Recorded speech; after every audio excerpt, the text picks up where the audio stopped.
मैं और सेवा दल के हमारे राष्ट्रीय अध्यक्ष सम्माननीय लालजी भाई देसाई गुजरात में भाजपा की सरकार और उनके पसंदीदा चहीते भ्रष्ट अफसरों की मिली भगत के कारण ब्रिज कोलैप्स से लेके दूसरी जो दुर्घटनाएं पिछले कुछ सालों में हुई है उसके बारे में कुछ बात आपके बीच में रखना चाहते हैं। आपने देखा कि कल ही गुजरात के बड़ौदा और आणंद दो सिटीज को जोड़ने वाला गंभीरा ब्रिज भ्रष्टाचार के कारण कोलैप्स हुआ।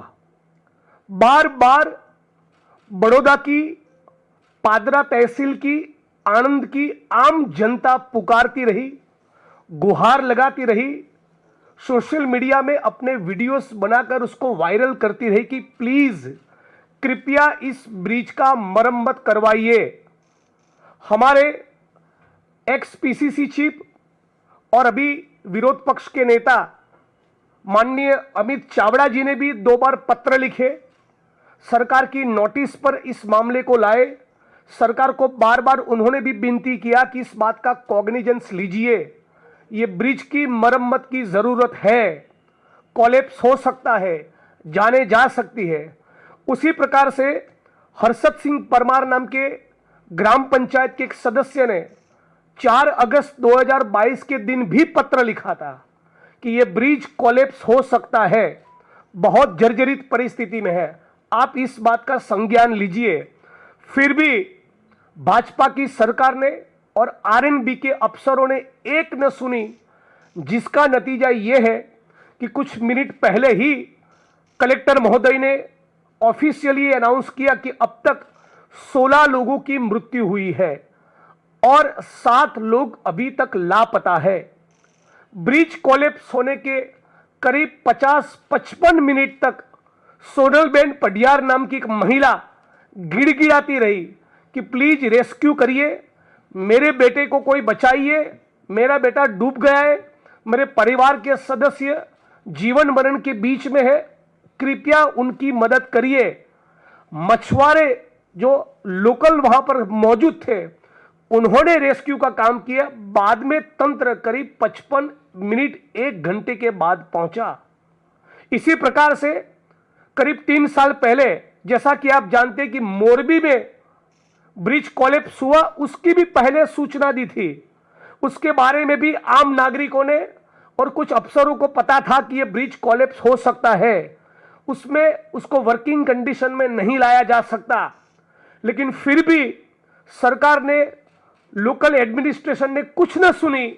नतीजा यह हुआ कि 135 लोगों की मौत हो गई। ठीक 1.25 साल पहले राजकोट शहर में टीआरपी गेमिंग जोन में भी फायर एक्सटिंग्विशर और दूसरी परमिशन के बिना ही पूरा गेमिंग जोन चल रहा था। राजकोट की आम जनता, कुछ सीनियर सिटीजन्स ने भी सरकारी तंत्र की नोटिस पर इस बात को लाए थे कि प्लीज संज्ञान लीजिए, यहां कोई दुर्घटना हो सकती है। फिर भी राजकोट की पुलिस ने, प्रशासन ने, भाजपा की सरकार ने एक न मानी। इसी प्रकार की दुर्घटना हुई बोट पलटी खाने के कारण ठीक 1 साल पहले बड़ौदा शहर में।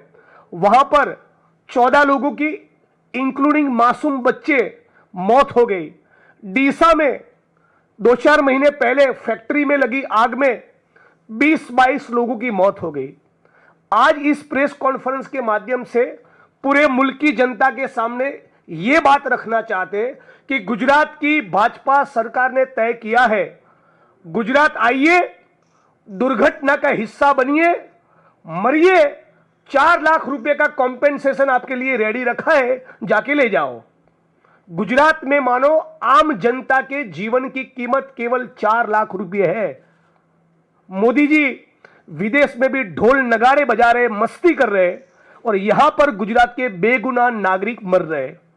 यहां तक कि जिन कॉन्ट्रैक्टर्स को, जिन कंपनियों को बकायदा ऑफिशियली ब्लैकलिस्ट किया गया, वो यदि भाजपा के कार्यालय कमलम में जाकर एक तगड़ा चंदा चुनाव के वक्त दे आते हैं, तो दोबारा इन्हीं कंपनियों को जो ब्लैकलिस्ट हुई है, जिनके भ्रष्टाचार के कारण इस प्रकार की वारदातें हुई है, उनको दोबारा प्रोजेक्ट्स मिलते हैं।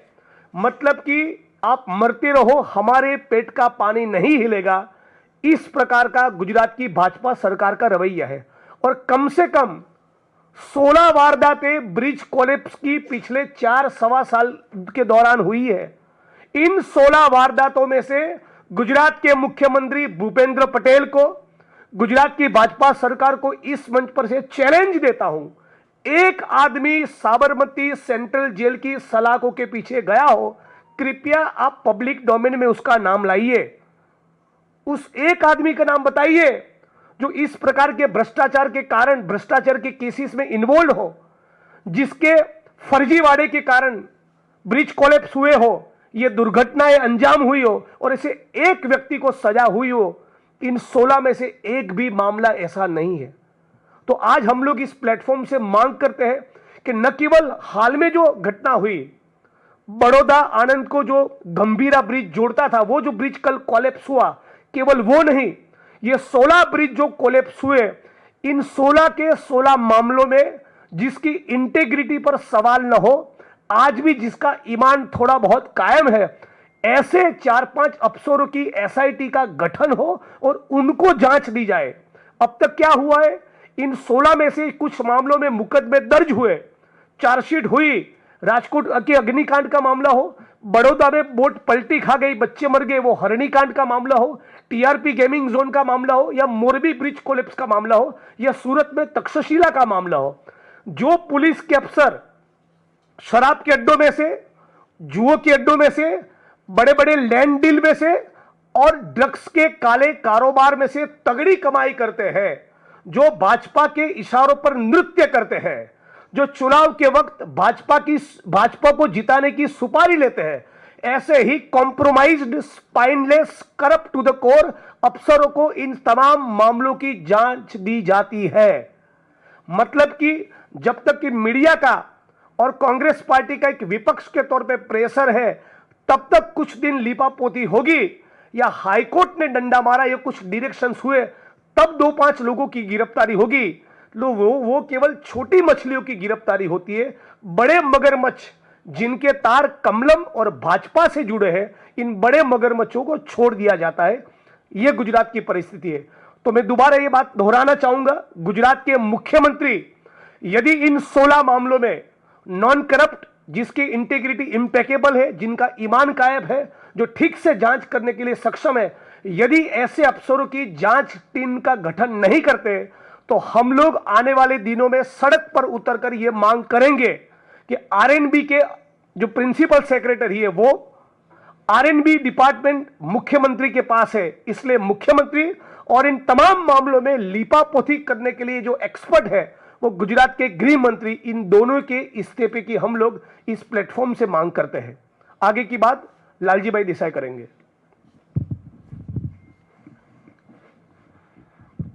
धन्यवाद जिग्नेश भाई અને सभी पत्रकार साथी। जब गुजरात की घटनाओं के बारे में जिग्नेश भाई बात रख रहे थे, तो वो 16 घटना हमने आज सुबह में, मैं और जिग्नेश भाई दोनों ने फेसबुक के लाइव करके हमने पूछा कि 16 तो जो सब जानते हैं, जहां पर मीडिया में इसका जिक्र हुआ है वो है, और कितनी है? तो अभी हमारी फेसबुक में एक एक करके जो इन्फॉर्मेशन आ रहा है, छोटे छोटे जो ब्रिज जो है वो जो टूटे हैं, जिनके बारे में कोई जानकारी नहीं है, और मतलब पूरा मीडिया में भी नहीं है, या ना कोई गुजरात के लोग जानते हैं। हर जिले में, हर तहसील में वो ब्रिज गिरता है। सिर्फ ब्रिज नहीं, गुजरात का ये जो नया मॉडल है, इनको विकास का मॉडल कहते हैं हम, जिनको मोदानी मॉडल के नाम से जानते हैं। रोड का टूटना, पुल का टूटना, कैनाल का टूटना, डैमों का टूटना, ब्लास्ट होना और अग्निकांड होना, ये बहुत मतलब एक स्वाभाविक हो गया है, होता है। उसके बाद तुरंत ही हमारे होम मिनिस्टर वहां पर आकर एक अपना वक्तव्य देते हैं, गुजराती में कहते हैं, चमरबंदी ने छोड़वामा नहीं आवे। कितना भी बड़ा गुनहगार होगा, कितना भी बड़ा ताकतवर होगा, उसको छोड़ा नहीं जाएगा। पर आज तक किसी को पकड़ा भी नहीं गया है। छोड़ेंगे तभी जब पकड़ेंगे, पहले तो इनके पीछे जो रहने वाले लोग हैं, इनको ना पकड़ना। गुजरात का लोग कहते हैं कि पुल कोलैप्स हुआ, ये ब्रिज कोलैप्स हुआ।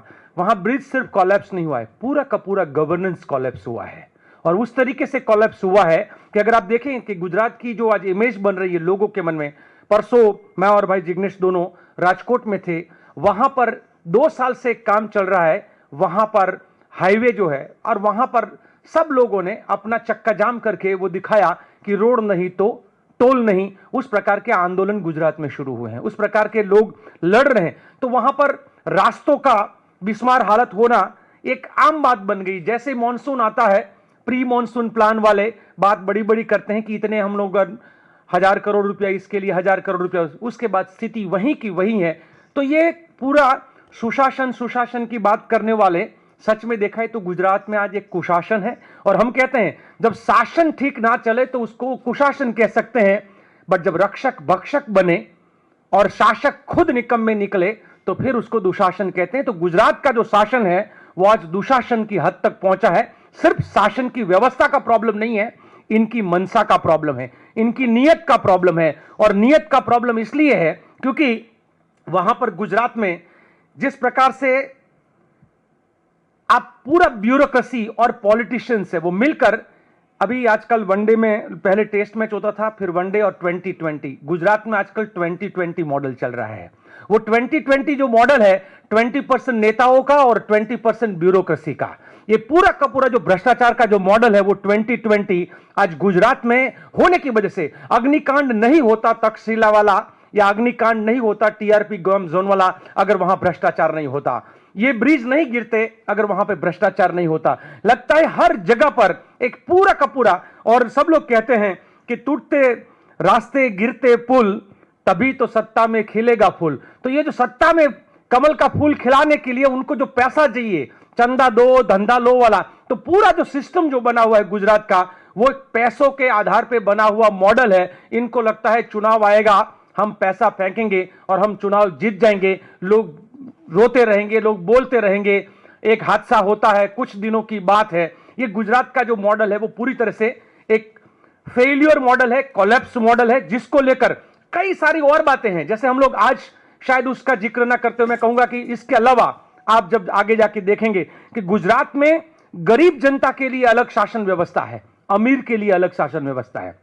हम चाहेंगे, मैं और जिग्नेश भाई, दोबारा कि किस प्रकार से जो स्ट्रीट वेंडर है उसके साथ क्या हो रहा है, किस प्रकार से जो मकानों को गिराकर बुलडोजर कर वहां पर घुमाकर किस प्रकार से गरीबों को बेघर कर दिया जाता है, किस प्रकार से शिक्षकों को शिक्षा से वंचित कर दिया जाता है, किस प्रकार से गुजरात के बच्चे कुपोषित होकर वहां पर परेशानी में है। ये बहुत सारे और इश्यू है, पर आज के दिन में मैं इतना कहूंगा कि पूरी तरह से गुजरात के आप रास्तों में आइए, वहां पर जो पहले गुजरात के बारे में बहुत कहते हैं, गुजरात के बहुत अच्छे रास्ते हैं। आज गुजरात के रास्ते पर आप जाइए, हर रास्ता जो है आपको वहां पर गड्ढा दिखेगा। और इसीलिए हमने गुजरात के रास्तों का नाम दिया है, ये गडकरी नहीं, पर गडकरी जी अपने नितिन गडकरी जो कहते हैं, हमने उसको गड्ढा करी बोला है, क्योंकि वहां पर हर जगह पे रोड पे गड्ढे हैं, तो वो गड्ढा करी करके हमारा पूरा का पूरा हाईवे जो है वहां बना हुआ है। सवाल जो भाई जिग्नेश ने भी उठाया और पूरे गुजरात के लोग पूछ रहे हैं कि जो जिम्मेदार है क्या वो गिरफ्तार होंगे, क्या जिम्मेदार है उनको कोई सजा होगी, क्योंकि गुजरात में तो रेप से लेकर हत्या के केसों में भी 6% से ज्यादा कन्विक्शन नहीं होता है। अगर वैसे मामलों में 6% कन्विक्शन रेट नहीं है तो इन सारे चीजों में क्या होगा।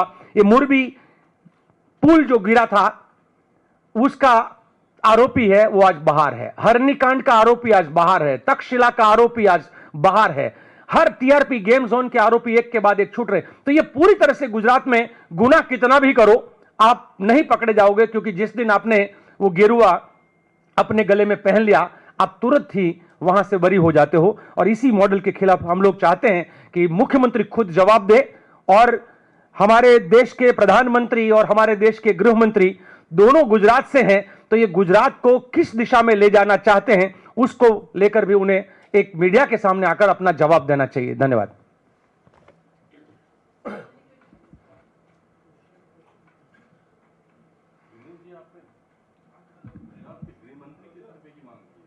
बिल्कुल, क्योंकि इन सारे मामलों में जो लिपापोती है वो तो वही करते हैं।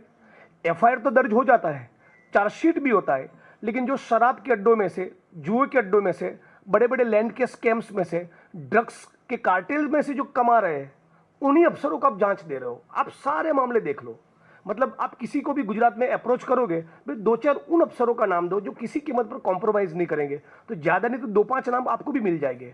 इनकी लगातार विपक्ष के तौर पे हम लोग डिमांड करते हैं सिविल राइट्स ग्रुप डिमांड करते हैं, लेकिन ऐसे एक भी अफसर को एक भी ट्रेजेडी में, एक भी ब्रिज कोलैप्स के मामले में जांच नहीं ही देते।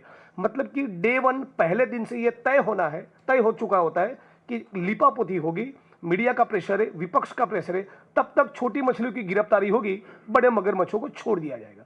और मोदी जी भी इन प्रकार के मामले में आते हैं, विक्टिम्स को सिविल अस्पताल में जाके, या प्लेन क्रैश होता है या मोरबी की दुर्घटना होती है, मिलते हैं, उनके कंधे पे हाथ रखते हैं, सही एंगल से फोटो खिंचवाते हैं, 2 लाख का चेक वो भेज देते हैं, 4 लाख का चेक सीएमओ से आता है, बाकी भूल जाओ मामला। न्याय नहीं मिलेगा, 2-5 लाख पकड़ो, चुप रहो। ये आपने गुजरात मॉडल का जिक्र किया है, फ्लॉप हुआ है, भ्रष्टाचार का जिक्र किया है, लेकिन लंबे समय से बीजेपी वहाँ सत्ता में है, एक के बाद एक कारण गिना रहे हैं। क्या वजह है कि जनता आपके मुद्दों को नहीं सुन रही है? ठीक है, आपने मैं गुजरात मॉडल, क्योंकि मैं एक एक्टिविस्ट के रूप में भी गुजरात के ये नरेंद्र भाई का बनाया हुआ जो मॉडल है, जिसको हम मोदानी मॉडल के नाम से जानते हैं, उसके बारे में मैं पहले एक्टिविस्ट के रूप में भी देखा और राजनीति में आने के बाद भी देखा। आप कुछ घटनाओं को अगर आप देखेंगे तो पता चलेगा कि चुनाव से पहले गोधरा कांड होता है, चुनाव से पहले दूसरे 5 साल के बाद चुनाव से पहले अक्षरधाम होता है, चुनाव से जस्ट पहले इनोसेंट का एनकाउंटर्स होता है, चुनाव से पहले बहुत सारी घटनाएं होती है। हर चुनाव से 6 महीने, 3 महीने या 7 महीने पहले ये गुजरात में हमेशा ही एक पोलराइजेशन के माध्यम से इन लोगों ने, गुजरात का पावर स्ट्रक्चर क्या है, गुजरात में भारतीय जनता पार्टी जो बार बार जीत कर आती है, उसके पीछे का जो कारण है, हम लोग कहते हैं हम सिर्फ संघ के खिलाफ नहीं लड़ रहे हैं, हम सिर्फ भाजपा के खिलाफ नहीं लड़ रहे हैं, हम पूरे के पूरे जो मशीनरी है, सरकारी इंस्टीट्यूशंस है, वो सारे के सारे मशीनरी के खिलाफ भी हम लोग लड़ रहे हैं। उसी के साथ साथ हमारे गुजरात के हो या पूरे देश के हो, जो बड़े 5 पावर स्ट्रक्चर हैं, वो पांचों पावर स्ट्रक्चर चाहते हैं, क्योंकि खास करके जो हम लोग जिसको पूंजीवादी स्ट्रक्चर कहते हैं, कि वहां के बड़े बड़े उद्योगपति चाहते हैं भाजपा सत्ता में रहे, क्योंकि गरीबों का जमीन लेना है तो उनके लिए भाजपा चाहिए, उनको गौचारागाह का जमीन लेना है तो उनको भाजपा सत्ता में चाहिए, क्योंकि कांग्रेस होगी तो लैंड राइट की बात करेगी, कांग्रेस होगी तो घर के अधिकार के बारे में बात करेगी। इनको चाहिए पूंजीवादियों को पैसा फेंको, धंधा लो वाला, और उसके लिए उनके लिए भाजपा सबसे बेस्ट है। सो पैसों के बलबूते पर, मशीनरी जो पूरी सरकारी है उसके बलबूते पर, वहां तक का डेटा सबको सामने है कि वहां पे हर पुलिस ऑफिसर को एक टारगेट दिया जाता है कि तुम अपने इलाके में से कितना वोटिंग कहां कम करवाओगे और कितने लोगों को पकड़ के गिरफ्तार करोगे और कितना वोटिंग ज्यादा। तो ये भारतीय जनता पार्टी का वहां का जो सत्ता का मॉडल है, देखिए आज भी गुजरात के 50% से ज्यादा लोग भाजपा के खिलाफ वोट करते हैं। भाजपा एक बहुत बड़ी साजिश के तहत लगातार सत्ता में आने के लिए पोलराइजेशन, पावर और पैसे का इस्तेमाल करके ये पूरा चुनाव जीत रही है। आने वाले समय में मैं इतना ही कहूंगा कि हम लोग जिस तरीके से भाई जिग्नेश भाई, मैं और वहां पे पाल भाई और सारे लोग कांग्रेस के जो लड़ रहे हैं, हम लोग कहते हैं कि हम सिर्फ चुनाव जीतने अब नहीं निकलेंगे, हम लोगों का दिल जीतने निकलेंगे। दिल जीतेंगे तो हम चुनाव जीतेंगे। और अभी जो है हम लोग रास्तों पर इसीलिए लगातार रहते हैं जनता के बीच, क्योंकि जनता के जो सवाल है उस सवालों को लेकर हमने लड़ना वहां पर तेजी से शुरू किया है।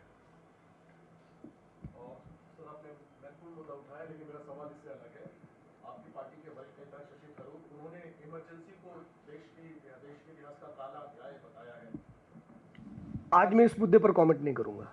और गुजरात के मुद्दे इतने बर्निंग है कि हम कोई और मुद्दे को डाइवर्ट होने की जगह पे गुजरात के लोगों के जब दिल के और उनकी जलती समस्या जो है, ज्वलंत सवाल है, हम और समस्या पर जाकर अपने गुजरात के मुद्दे को कमजोर नहीं करना चाहेंगे। लेकिन लालजी भाई, आप कह रहे हैं कि उन मुद्दों पर आप बात नहीं करेंगे, लेकिन सवाल ये है कि आप जिन मुद्दों को कह रहे हैं उस पर आपके भी कांग्रेस के बड़े नेता सवाल उठा रहे हैं। शशि थरूर का ही मैं जिक्र करूंगी, वो प्रधानमंत्री की कभी तारीफ करते हुए लेख लिखते हैं, कभी इमरजेंसी को लेकर लेख लिखते हैं, तो सवाल तो बनता है ना।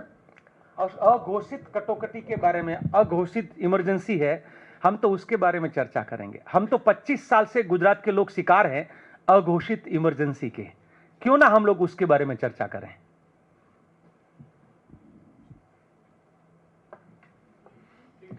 Thank you.